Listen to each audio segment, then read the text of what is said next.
SI भर्ती रद्द करने की मांग को लेकर पिछले 100 दिन से भी ज़्यादा का समय हो चुका है जब शहीद स्मारक जयपुर में धरना चल रहा है। सांसद नागौर निरंतर बैठे हुए हैं। पिछले कुछ दिनों से पार्लियामेंट शुरू हुआ है तो पार्लियामेंट के सेशन में नजर आए। पार्लियामेंट के अंदर भी एसआई भर्ती के मुद्दे को उठाते हुए दिखे और बहुत से मुद्दे उन्होंने पार्लियामेंट के अंदर भी उठाए हैं। आइए इन्हीं से बात करते हैं। सर, सबसे पहला सवाल नेशनल लेवल के ऊपर, और हिंदुस्तान का पूरा जो देश है, देश के लोग हैं, वो नज़र है उनकी ऑपरेशन सिंदूर पे। अब प्रधानमंत्री का भी बयान आ गया, रक्षा मंत्री भी बोल चुके, गृह मंत्री भी बोल चुके।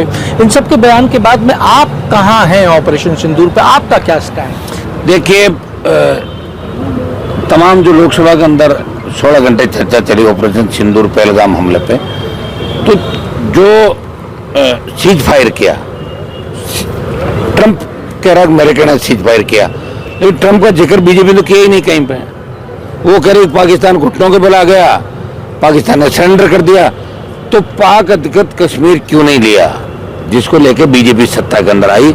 आतंकवाद को खत्म करेंगे, पीएको पे कब्जा करेंगे और आतंकवाद नष्ट करेंगे, ये इनका बार बार कहना है।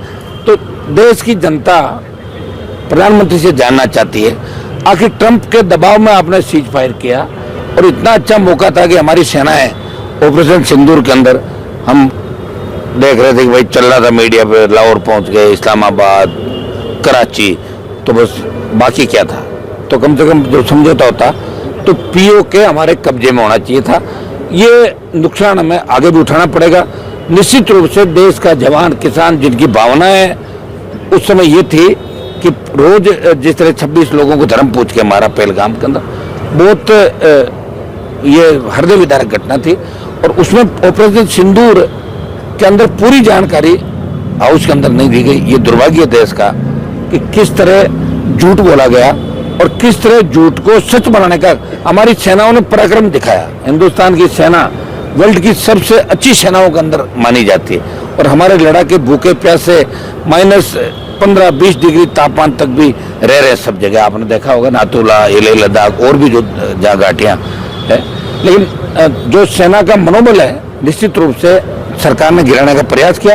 और एक बात हमने ये भी कही कि अग्निवीर से जो भर्ती करे उसको समाप्त करें।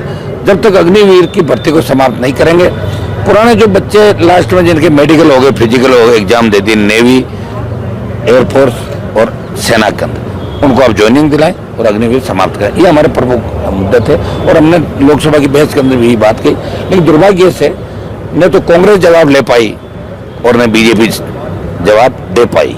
वही हो गया, जवाब अदर जोरी में रह गया।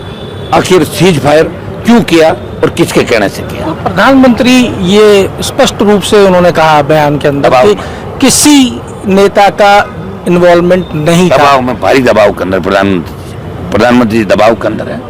और ट्रंप के आगे तो आप अच्छे लोग दबाव में रहते हैं। आपको पता है वर्ल्ड के अंदर अमेरिका बहुत शक्तिशाली है, लेकिन 1971 में इंदिरा गांधी ने किसी का जवाब नहीं झेला और बांग्लादेश को अलग करा दिया था। अब की बार ये चाहते तो बलूचिस्तान अलग हो जाता, पीओके अपने पास आ जाता, ये गंदगी हमेशा के लिए समाप्त हो जाती जो आतंकवादी भेज के इंडिया को हमेशा डिस्टर्ब करते हैं। तो पाकिस्तान नासूर बन चुका है, तो नासूर को नष्ट करने का समय था। लेकिन मोदी जी घबरा गए, डर गए। वो तो मोदी जी बता सकते हैं उनके मन में क्या था, कि वो पीएम ही करता सारा काम। लेकिन सेनाएं तैयार थी, सेना कह रही थी हम इलाज कर देंगे। और जितने भी हमारे सर्जिकल चाहे स्ट्राइक हुए, चाहे एयर स्ट्राइक हुए, और चाहे ऑपरेशन सक्सेसफुल रहे। लेकिन हम बहुत कुछ कर सकते थे और देश के लोगों में जुनून था। लेकिन अब लग रहा है कि मुझे लोगों का मन धीरे धीरे मोदी और उनकी सरकार से ऊबता चला जा रहा है। अगर आप ये वीडियो YouTube पर देख रहे हैं तो हमारे चैनल को सब्सक्राइब कर बेल आइकन दबाएं, और Facebook पर देख रहे हैं तो हमारे पेज को लाइक करें।